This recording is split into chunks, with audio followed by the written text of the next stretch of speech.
Alléluia.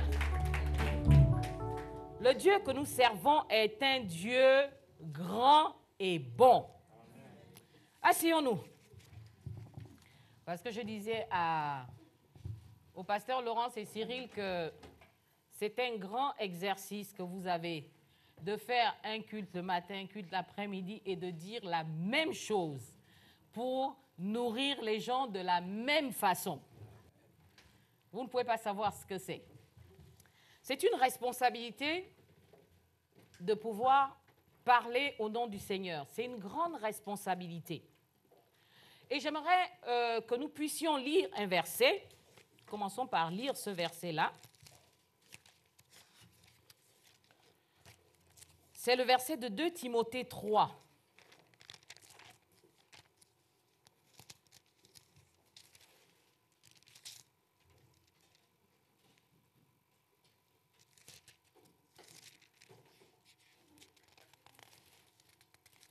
C'est juste mon introduction. 3.1. Je lis. Sache que dans les derniers jours, il y aura des temps difficiles. Dites avec moi, temps difficiles. Sache que dans les derniers jours, il y aura des temps difficiles. Lorsque vous lisez la Bible, arrêtez-vous de fois sur des mots et approfondissez, cherchez à comprendre. Quand vous lisez la Bible ne nous a jamais promis que les choses allaient aller en s'améliorant. La Bible nous dit le contraire. La Bible nous dit le contraire, peu importe le pays où on sera. La Bible nous dit les temps seront difficiles. Et ensuite, la Bible nous dit car les hommes seront égoïstes, amis de l'argent, fanfarons, hautains, blasphémateurs, rebelles à leurs parents, ingrats, irréligieux, insensibles, déloyaux, calomniateurs, intempérants, cruels, ennemis des gens de bien, traîtres, emportés, enflés d'orgueil, aimant le plaisir plus que Dieu, ayant l'apparence de la piété, mais reniant ce qui en fait la force. Éloigne-toi de ces hommes-là. Lorsque vous lisez ce texte-là, est-ce qu'il est dit que tout le monde sera comme ça, sauf les chrétiens? Est-ce que c'est précisé? Est-ce qu'il y a une précision? Est-ce que c'est précisé que les non-croyants seront comme ça? La Bible parle de façon générale du comportement que les gens vont avoir dans les derniers temps. Et la Bible dit que les temps vont être difficiles. Et ce matin, je voudrais te dire, parce que les temps vont être difficiles, tu dois connaître ton Dieu. Connais ton Dieu. Connais celui en qui tu t'es confié. J'aime bien un chant que Déborah Loukalou chante, son dernier album où elle dit « Beaucoup de gens m'ont dit qu'ils m'aimaient, mais toi seul m'as racheté. Captivé par qui tu es, par ton amour et ton affection. » Vous savez, beaucoup de gens peuvent vous dire « Je vous aime », mais la même personne, vous avez vu l'exemple de Pierre. Il dit « Moi, je ne te renierai jamais. Jamais. » Mais quelques heures, Jésus, qui était Dieu, a dit « Le coq, avant que le coq ne chante, tu me renieras. » Vous savez, le cœur de l'homme est tortueux. Et les temps que nous allons vivre vont être les temps de plus en plus difficiles. Qui aurait cru, vraiment, quand on était en train de nous souhaiter, bonne année 2020, qui aurait cru que nous serons tous masqués au mois de mars? ou que nous serions tous confinés au mois de mars. Personne. Personne. Les temps vont être difficiles. Les choses ne vont pas être faciles. Mais j'aimerais que nous puissions lire une chose que moi, personnellement, je constate dans le milieu chrétien. Prenons le texte de Jean. Jean 4. Jean 4 à partir du verset 20.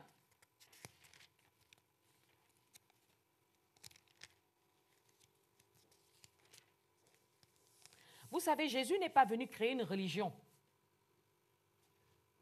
Jésus n'est pas venu créer une religion. Lorsque je me suis convertie, j'ai été éduquée, je ne sais pas si j'ai déjà fait ces témoignages ici, j'ai été éduquée dans une famille dite chrétienne. Donc les bases de la foi, il faut croire en Jésus, Dieu existe et tout ça, ça je les avais, mais je n'étais pas chrétienne.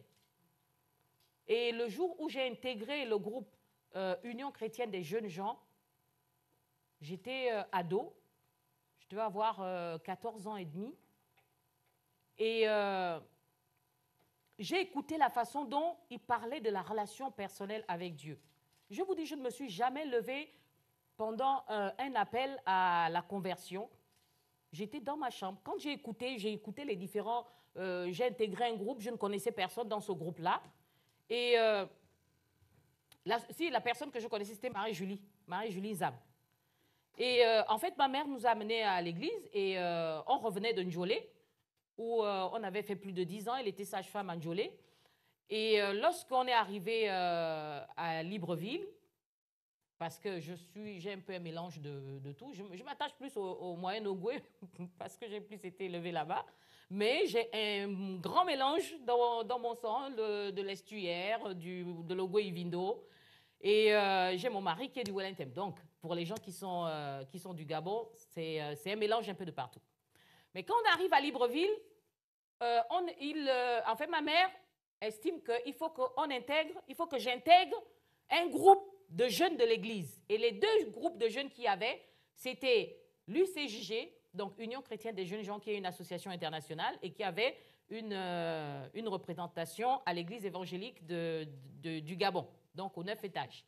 Et il y avait également, comment ça s'appelait, le groupe des jeunes là, qui chantent, les trompettes de Jéricho. Et donc il y avait les trompettes de Jéricho. C'était à l'époque, c'était un groupe, mais vraiment qui donnait en allure. Ça n'avait rien à voir avec les UCG. Hein. Les UCG, c'était t-shirt et pantalon, jupe bleu marine. C'était ça, les UCG. Et moi, je me disais, j'étais très timide comme enfant. Et je me disais, mais je connais personne, trompette de Jéricho, je connais que Marie-Julie. Donc, je vais rentrer dans le groupe où est Marie-Julie. Et je suis rentrée dans ce groupe-là. Et je me rappelle que le mardi, c'était les réunions d'enseignement. Et le samedi, on faisait des réunions où on était tous ensemble, ça chantait, on chantait. Et comme je suis quelqu'un de très studieux, alors je prenais mon cahier, j'ai noté tous les chants qu'on chantait. J'ai fait mon cahier de chants. Et je ne sais pas comment Patrick Obama a fait pour me repérer. Et il est venu me voir pour me demander à intégrer le groupe ça s'appelait à l'époque le comité musique.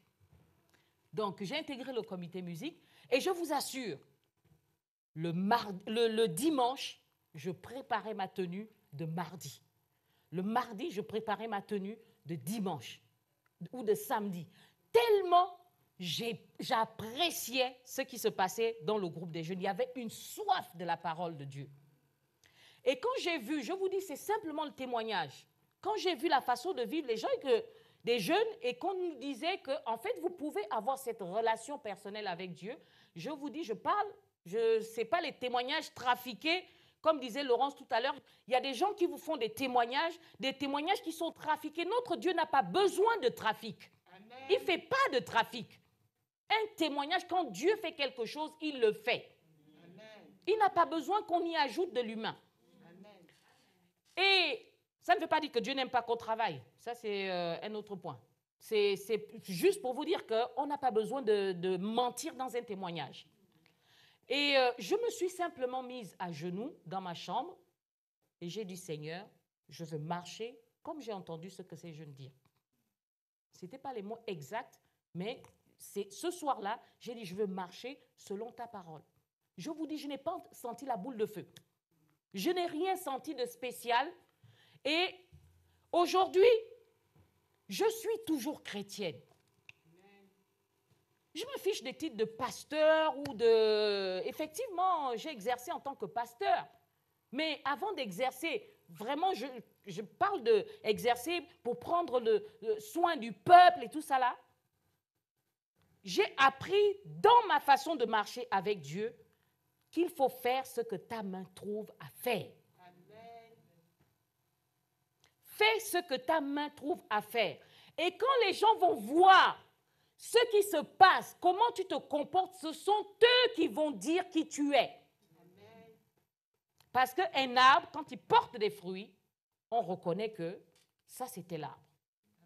Et la première personne, je me rappelle, la première personne qui m'a appelé pasteur, c'était maman Marthe. Je n'étais pas responsable d'église. Mais c'est parce qu'elle a vu mon investissement dans l'église.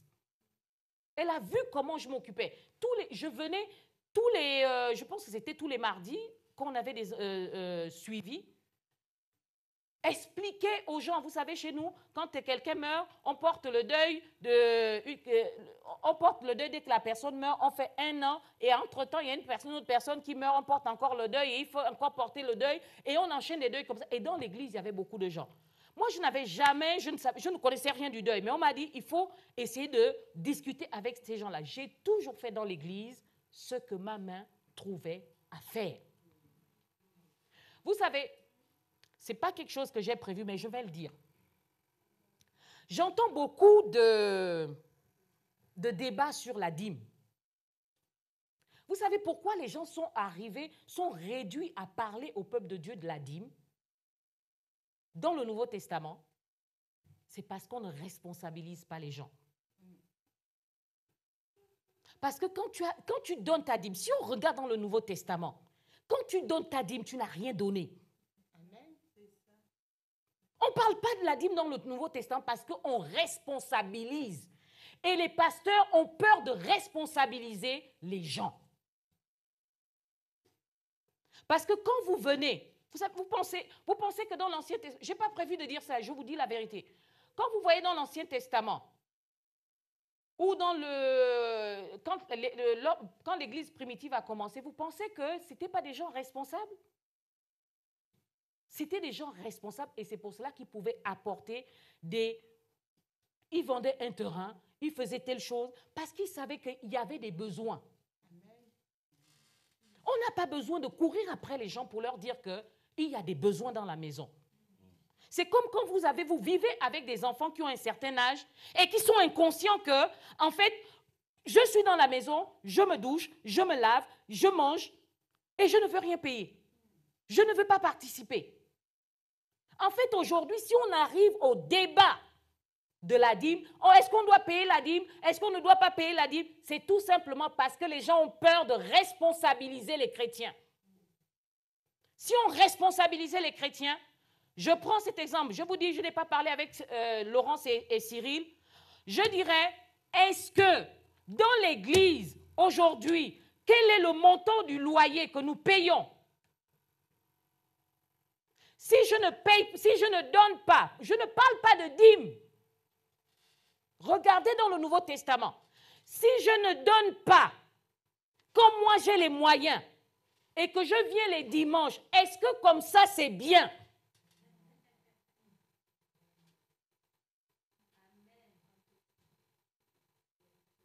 Ce n'est pas une affaire de dîme. Je ne suis pas en train de vous parler d'une affaire de dîme. Je vous parle de la responsabilisation. Parce que c'est ça qui fait peur. Et c'est pour cela que les gens sont obligés de se cantonner sur la dîme. Dieu est cohérent. Connais ton Dieu. Dieu est cohérent. Il a dit dans l'Ancien Testament qu'il y a certains qui ne devaient pas travailler. Et comme certains ne devaient pas travailler, il fallait pourvoir à leurs besoins. Et pour pourvoir à leurs besoins, il fallait que les gens apportent de la nourriture. Il a simplement mis un pourcentage. Mais dans le Nouveau Testament, que les gens vont s'accrocher à des versets. Dans le Nouveau Testament, regardez tout le Nouveau Testament, c'est la responsabilisation des chrétiens.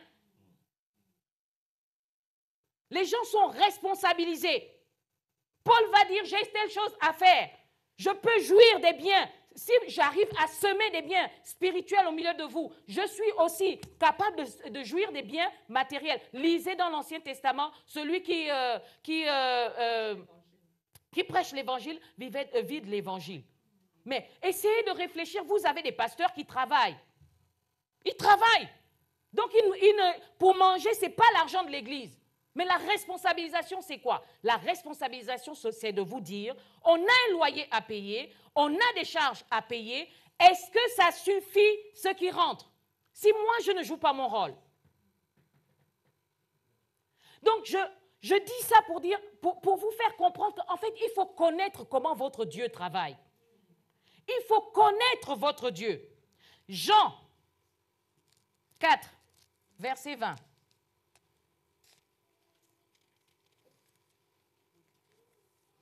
La Bible dit, nos pères ont adoré sur cette montagne et vous dites, vous, que le lieu où il faut adorer est à Jérusalem. Rappelez-vous, c'est l'entretien entre Jésus et la femme samaritaine.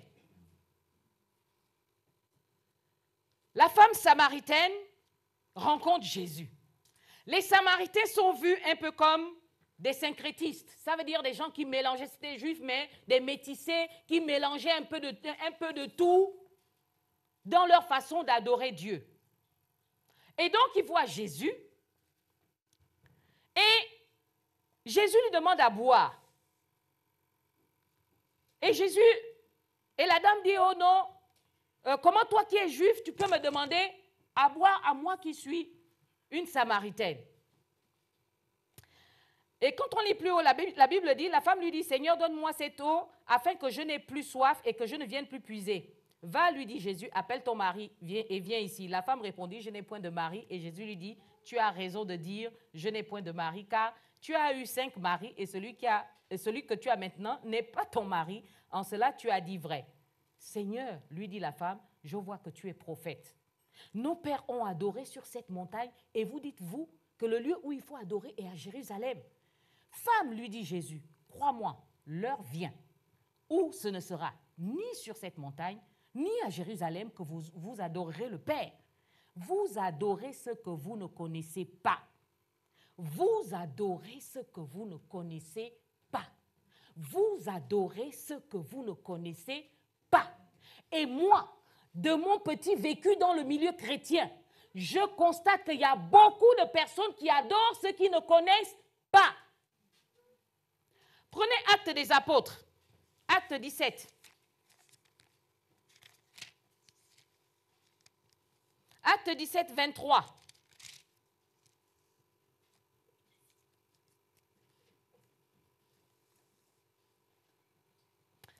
C'est Paul qui est à Athènes. Et Paul est choqué de voir autant d'idoles à Athènes. Et il dit, car en parcourant votre ville et en considérant les objets de votre dévotion, j'ai même découvert un autel avec cette inscription à un Dieu inconnu. Ce que vous révérez sans le connaître, c'est ce que je vous annonce. Ce que vous révérez sans le connaître. Si vous lisez le début de l'histoire, en fait, Paul se rend compte que les Athéniens sont très idolâtres. Ils adorent tous les dieux. Ils adorent tout. Mais imaginez ce que Paul leur dit. Vous adorez quelque chose que vous ne connaissez pas. Ce que vous ne connaissez pas là, ce que vous pensez adorer là, c'est ce que moi je viens vous annoncer. Vous savez, de tout temps, les peuples ont toujours adoré Dieu. Mais de quelle façon? Pas souvent de la bonne façon. Et Paul est en face des idolâtres. Des gens qui faisaient des statuettes, qui adoraient ces statuettes-là. Ces derniers temps, je faisais un peu des recherches. Et quand je regardais un peu dans la langue fon, en fait, quand on dit zame, Zame, ce n'est pas le nom de Dieu en réalité, c'est Eyo. Et Eyo, en fait, c'est quelqu'un qui a vomi. C'est quelqu'un qu'on ne connaît pas. D'après ce que j'ai lu, c'est quelqu'un qu'on ne connaît pas. Dans tous les peuples, les gens ont toujours eu des croyances. Le problème, ce qui m'embête vraiment aujourd'hui dans le milieu chrétien, c'est que de fois nous nous comportons comme des idolâtres, alors que nous disons connaître Dieu, le vrai Dieu. On fait des choses par mimétisme. On fait des choses parce qu'on a trouvé que ça se faisait comme ça, et on ne cherche pas, en fait, à connaître qui est le Dieu que nous servons. Paul va leur dire que le Dieu, les dieux, j'ai même vu qu'il y avait un Dieu, un temple à un Dieu inconnu. Vous savez, prenez les enfants qui fréquentent les églises de réveil. J'avais le petit garçon de Nel et Emna qui étaient des anciens dans notre église. Et il est grand maintenant, Jean-Luc. Il nous faisait souvent rire parce que quand le culte finissait, il mimait tout ce que les chantres avaient fait pendant le culte. Il parlait en langue, il se mettait à genoux, et quand il faisait comme quand je jouais à la guitare, il faisait et il fallait voir ça. C'était marrant. Et il y a beaucoup de personnes qui se comportent comme ça dans le milieu évangélique dit de réveil. En fait, vous ne connaissez pas, nous ne connaissons pas le Dieu que nous disons servir. Nous ne le connaissons pas. Lorsque je regarde un peu le texte de Jésus, je me pose la question, à chaque fois, regardez bien Jésus et les Samaritains. Il guérit 10 lépreux. Qui repart voir les sacrificateurs? La personne qui repart voir les sacrificateurs, la Bible précise que c'est un Samaritain. Lisez-le. Luc 17. Je crois que je ne lui ai pas donné je vais le lire rapidement, parce que ce n'est pas vraiment le fond de mon texte, mais je vais le lire rapidement pour vous montrer comment Dieu travaille. Le Dieu que nous disons servir, de fois, nous ne le connaissons pas. Luc 17.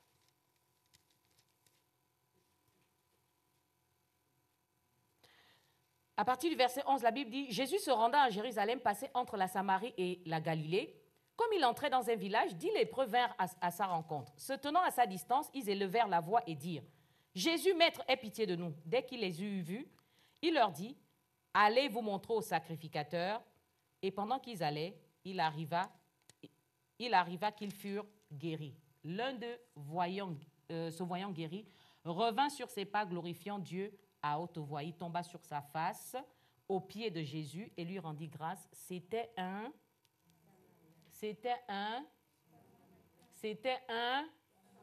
Les Samaritains étaient considérés comment par les Juifs?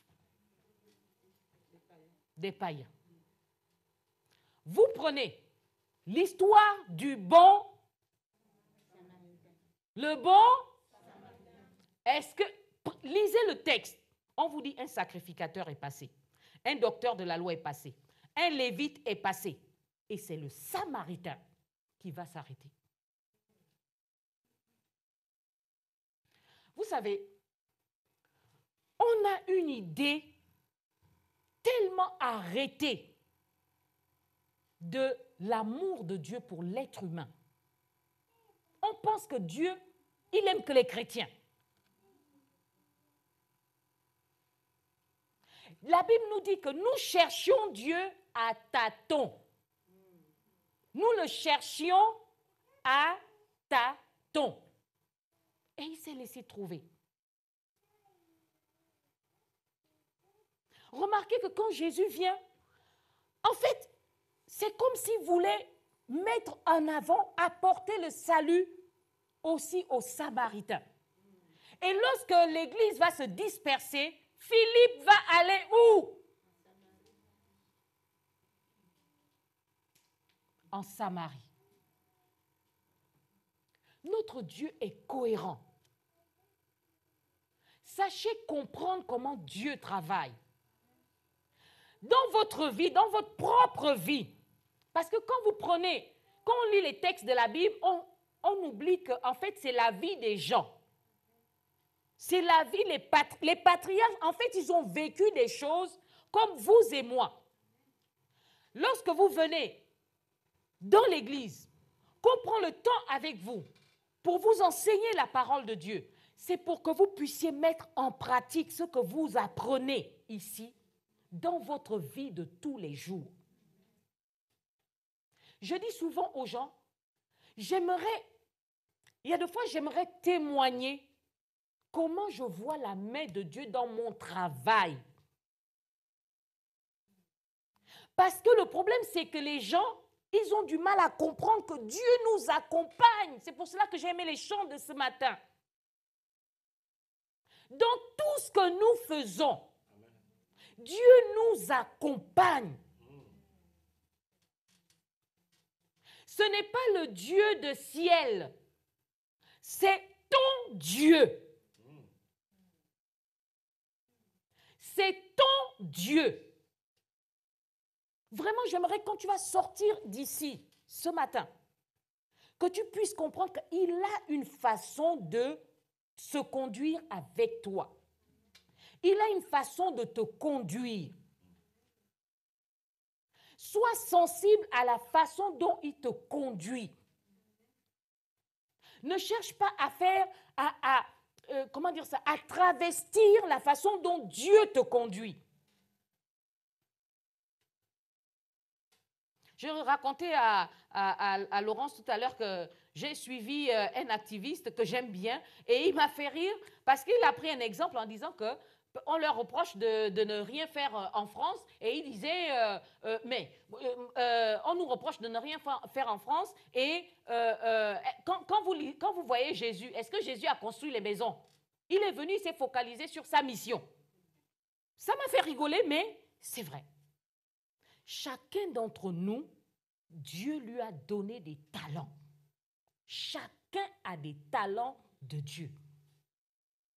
Dans votre vie de tous les jours, vous devez vous dire, il faut que j'ai une expérience personnelle avec mon Dieu. Vous savez, quand je travaillais sur Bordeaux, j'avais mon petit rituel. C'était, en fait, on est au mois d'août. J'étais en congé souvent au mois d'août et notre année commençait au mois de septembre. En fait, c'était une année commerciale. Et je prenais toujours, je vous dis, c'était mon petit rituel, c'était mon face-à-face avec Dieu pour préparer mon année. Je prenais 3 jours de jeûne. Parce que pour moi, je me disais, jeûner quand je suis au travail, je n'ai pas le temps de prier. Pour moi, ça n'a pas de sens. Je prends le temps de jeûner quand je sais que je suis à la maison et que je peux réellement prendre le temps de lire ma Bible et de pouvoir faire des études, de pouvoir aussi me tenir devant Dieu. Et j'ai toujours présenté mon année commerciale à Dieu. Toujours.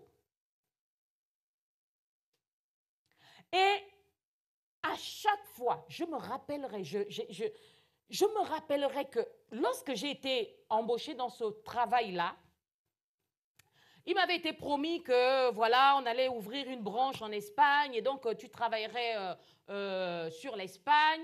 Et j'ai attendu, je crois, 3 ans. J'ai fait 7 ans dans la boîte. J'ai attendu 3 ans, 4 ans. Rien n'arrivait. Et au moment où on a ouvert la branche espagnole, en fait, il y avait plusieurs personnes qui parlaient espagnol. Il y avait plusieurs personnes qui parlaient anglais. On avait besoin de personnes qui parlaient anglais et qui parlaient espagnol parce qu'on avait des missions sur des pays anglophones et sur des pays hispanophones. Et il y avait une qui était de langue maternelle espagnole. Il y avait un qui avait vécu en Angleterre pendant des années. Il a travaillé au musée de Londres. Et il y avait moi et il y avait d'autres personnes. Et je vous assure, Quand les missions sont arrivées, je ne comprends pas pourquoi je faisais partie des personnes qu'on choisissait toujours. Moi, je n'ai jamais vécu dans un pays anglophone. Je n'ai jamais vécu, quoique j'ai fait mon stage en Espagne pendant 1 mois et j'ai fait des séjours en Espagne de vacances. Et lorsque on nous a donné la mission de l'Espagne, je vous assure, je suis comme un diesel. Et il faut savoir comment vous fonctionnez. Je suis comme un diesel. Ça veut dire au début, j'aime bien savoir en fait où est-ce que je mets mes pieds. Et au début, en fait, je voyais que celle qui parlait, qui était de mère espagnole, de père espagnol, au niveau, quand il prenait les gens en ligne, ça y allait, ça y allait, ça y allait. Vous savez, moi, je dis souvent à Dieu, moi, je ne sais pas. Ce n'est pas moi qui ai demandé à être là. C'est toi qui m'as choisi pour que je fasse cette mission-là. Il faut maintenant que tu me montres. Je me tiens devant Dieu. Je vous dis, expérimentez Dieu. Expérimentez Dieu. J'ai toujours eu ce petit train-train avec mon Dieu. À chaque fois, ça veut dire qu'à chaque fois que je prenais un rendez-vous pour nos commerciaux, je vous dis 99% de mes rendez-vous terminés par une signature. 99%. Au point où ça créait de la jalousie. Je dis souvent aux gens, ce n'est pas parce que, peut-être que les gens, ils vont dire, oui, c'est quelqu'un qui a des compétences et tout ça là. Mais moi, je sais ce qui se passe en moi et je sais où je me suis confiée. Je sais comment je me suis confiée. Je sais comment je me suis tenue devant Dieu. Et je sais le travail que j'ai fait à côté. Mais je vous dis, et je voudrais vous défier, surtout les jeunes. Parce qu'en fait, quand on vous parle de Dieu, vous pouvez avoir le sentiment qu'en fait, on est en train de parler, un peu comme Gédéon disait, mais où sont ces exploits-là dont nous parlaient nos pères? En fait, c'est où? On ne voit rien. Je voudrais vous challenger d'apprendre à connaître votre Dieu, d'avoir une expérience personnelle. D'avoir une expérience personnelle dans votre vie de tous les jours.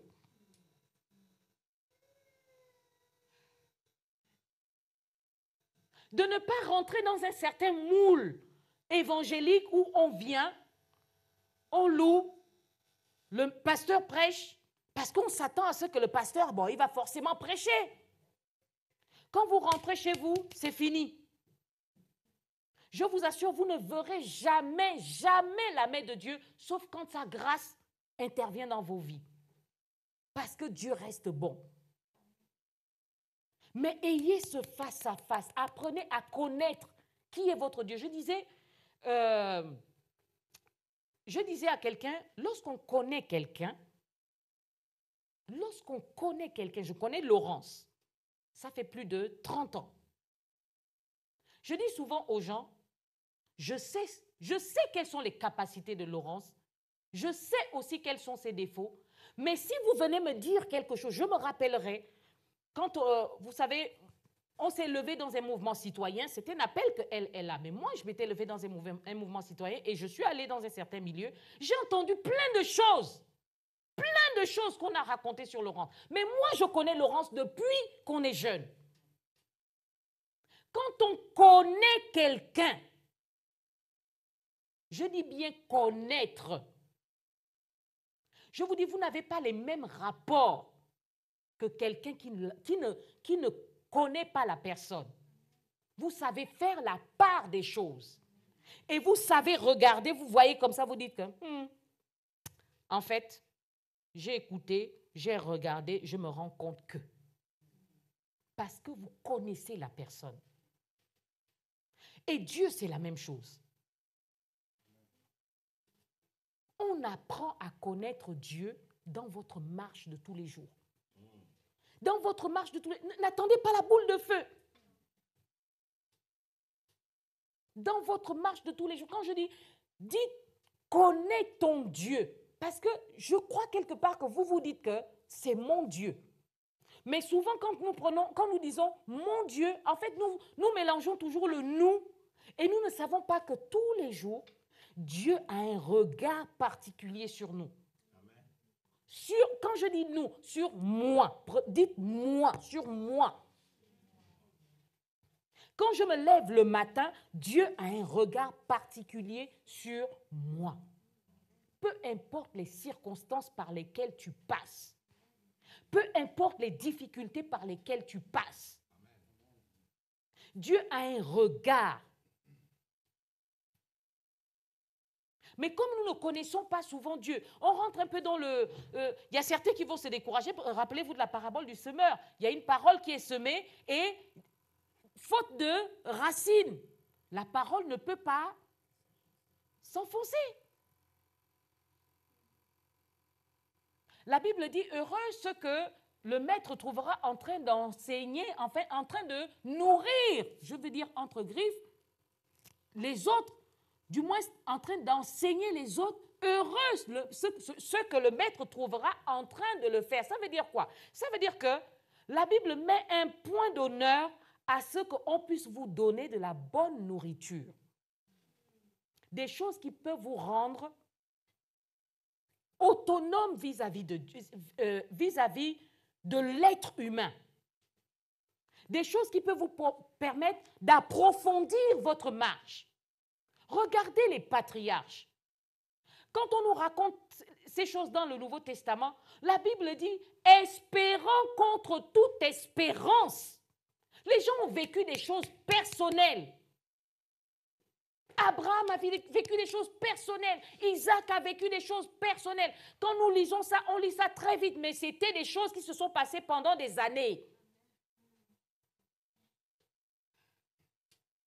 Ce sont des choses qui se sont passées pendant des années. L'amour de Dieu pour nous est grand. L'amour de Dieu pour nous est grand. Sachez comment Dieu se comporte avec vous. Sachez comment Dieu se comporte avec vous. Sachez connaître votre Dieu. Essayez de prendre du temps. Sachez vous connaître vous d'abord, parce que quand vous vous connaissez, vous pouvez aussi savoir comment fonctionnent les autres avec vous. Et particulièrement comment Dieu fonctionne avec vous. Et ça vous évite d'être ballotté à tout vent de doctrine. Aujourd'hui, quand Laurence va dire un truc, et quand un autre va... non, vous savez exactement. C'est pour cela que l'apôtre Paul dit que ne soyez pas comme des enfants ballottés à tout vent de doctrine. Ceux qui me connaissent, je vous dis, je suis le genre de personne, je prends d'abord le temps, même avec mon mari. Tu peux faire quelque chose, je prends le temps, j'examine d'abord. C'est comme ça que je fonctionne. Je regarde d'abord.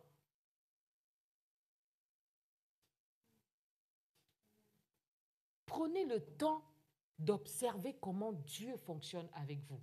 Ne vous comparez pas aux autres. Soyez qui vous êtes et qui Dieu veut que vous soyez. La parole de Dieu dans notre vie a un effet, vous savez, c'est comme quelque chose qui vient émonder. Là où ça doit être émondé, nettoyé, stabilisé. Je ne connais pas quelqu'un qui s'est réellement confié en Dieu, qui a été déçu par Dieu. Sincèrement.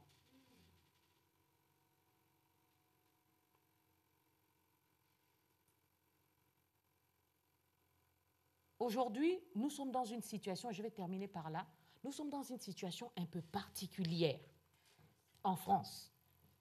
Regardez l'impact sur l'Église. En fait, après tout ça, qu'est-ce que vous retenez? Qu'est-ce que vous pensez que Dieu est en train de dire à votre Église? Comment pensez-vous que Dieu veut aujourd'hui que l'Église s'oriente? J'ai fait mon petit témoignage tout à l'heure par rapport à là où je travaillais à Bordeaux, où je prenais vers le mois d'août, quand j'étais en congé, je prenais 3 jours avant de reprendre. Je prenais 3 jours de jeûne et de prière. J'ai voulu refaire ça, la même chose là où je suis actuellement. En fait, je me suis rendu compte que moi-même, j'avais créé ma religion. Il y a un moment donné, peut-être, Dieu a voulu que je fonctionne comme ça. Et je me suis rendu compte qu'en fait, là où je travaille, ce n'est pas la même logique. Mon année ne commence pas au mois de septembre. Je suis en train de finir mon année au mois de septembre jusqu'en décembre. Je finis mon année et mon année commence réellement au mois de janvier. Donc, je ne peux pas raisonner de la même façon. Il faut que je m'adapte. La situation dans laquelle Dieu nous met aujourd'hui, en fait, qu'est-ce que nous retenons de cela en tant qu'Église?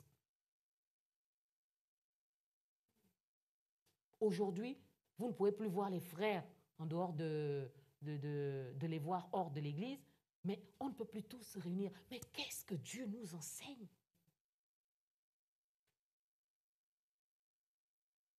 Qu'est-ce que Dieu nous enseigne? Vous pensez que Dieu, il est là et tout ça là, il ne savait pas que bon, ça allait arriver et tout, il n'a rien à faire, et il regarde et tout, il s'en fiche. Non, il y a un message. Il y a un message. Quel est le message pour Ciel? Quel est le message pour toi? Par rapport à l'Église, par rapport à ton travail, quel est le message pour toi? Vous savez, ceux qui témoignent souvent de Christ, il y a une façon de témoigner qui n'est pas forcément une façon où on va prêcher, mais où tu es. Qu'est-ce que tu représentes? Qui tu es? Qu'est-ce que tu reflètes? Comment tu reflètes ta connaissance de Dieu? J'ai vu beaucoup de chrétiens être, surtout les chrétiens du Gabon, je vais le dire, être choqués parce que il y a eu une loi qui a été prise comme quoi il fallait dépénaliser l'homosexualité.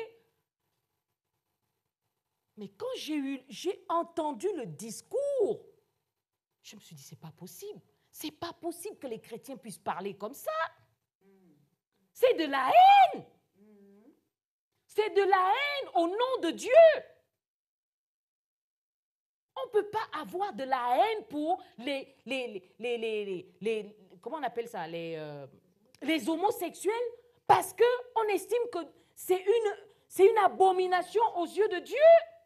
Vous pensez vraiment que c'est comme ça que votre Dieu est? Moi, je ne connais pas ce Dieu-là. Moi, ce Dieu-là, je ne le connais pas.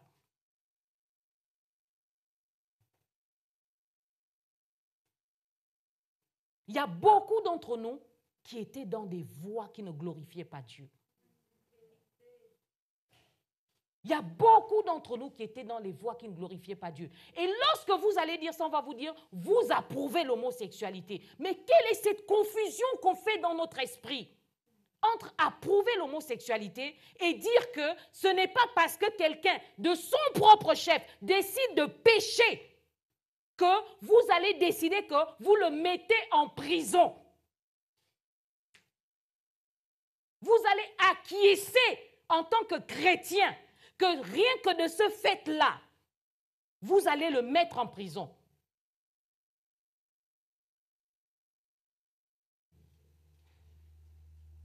D'un autre côté, je ne dirais pas, je n'accepterai pas qu'on impose à l'Église une façon de prêcher l'Évangile pour ne pas condamner l'homosexualité. Mais aux chrétiens, je dirais, mais on n'est pas là, ce n'est pas, moi je ne connais pas ce Dieu-là. La Bible dit qu'il y a encore des brebis qui sont dehors, qui doivent entrer dans la bergerie. C'est quoi ce langage haineux? On voit des statues, pas possible.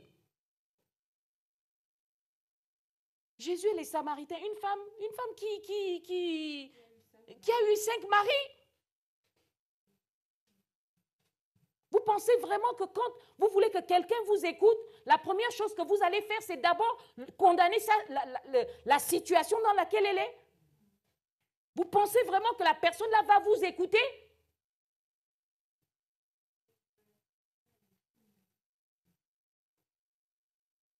c'est parce qu'on rentre dans un monde, on ne connaît pas notre Dieu.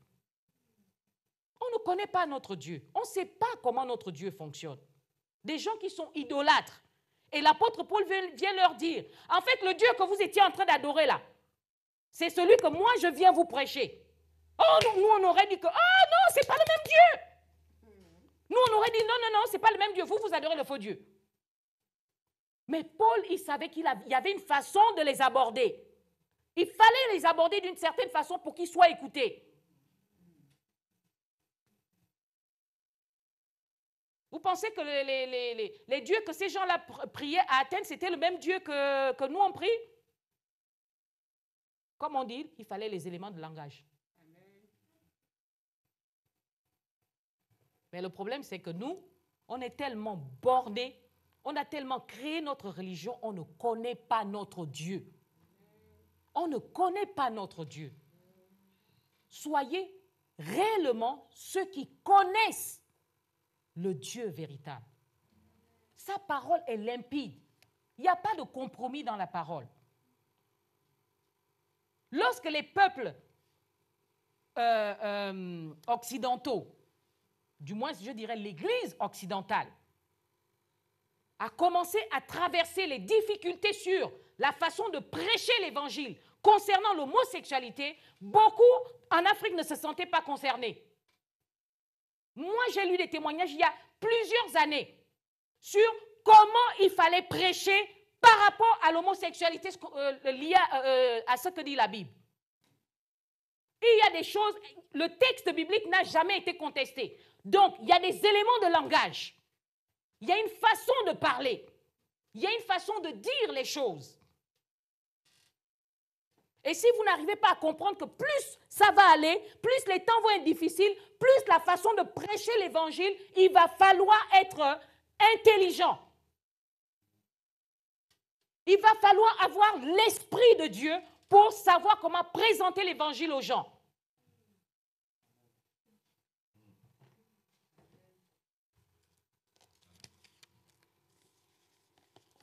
Notre Dieu est un bon Dieu. Notre Dieu a un regard sur l'être humain. Il a un seul adversaire. Un seul. C'est le diable. Il n'a pas l'être humain comme adversaire. Et chacun de nous, nous devons le comprendre. C'est notre Dieu et nous devons le connaître. Chaque jour. Personne. Daniel, c'est un texte que j'avais donné à... Je vais terminer par là. Ça fait 2 fois que je le dis. Les prédicateurs, c'est toujours comme ça. Daniel 11, 32. Je crois que c'est un texte que tout le monde connaît.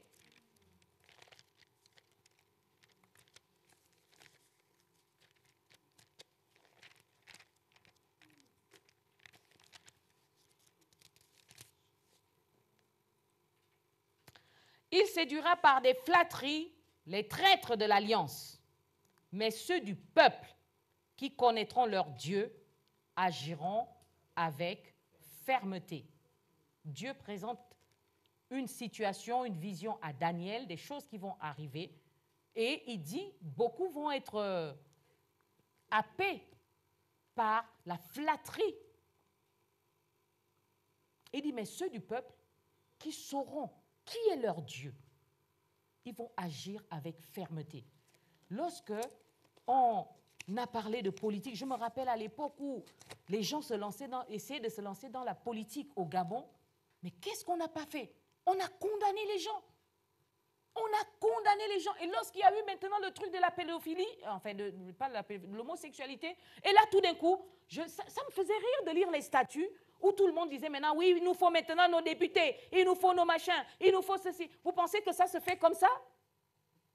Vous pensez qu'une carrière politique, ça c'est comme ça? Les gens ne vous connaissent pas, vous sortez de nulle part, et vous pensez que ça se fait comme ça? Ça se construit. Vous avez empêché les chrétiens d'être dans le milieu politique et vous pensez que lorsque les gens prennent des lois qui ne sont pas des lois bibliques, vous pensez que vous allez les changer comme ça parce que vous vous êtes levé un bon matin, vous avez réalisé que, en fait, finalement, il nous faut des gens en politique. Non, ça ne se fait pas comme ça. Il faut connaître votre Dieu. Et quand Dieu essaie de travailler et que vous ne le reconnaissez pas, à un moment donné, vous allez subir les conséquences. Et c'est ce qui arrive à beaucoup de nos pays africains. C'est ce qui arrive à beaucoup de nos pays occidentaux dans lesquels nous sommes. Parce qu'on met Dieu de côté et parce que les chrétiens ont décidé de vivre en vase clos. Que Dieu nous aide. Soyez bénis. Oui.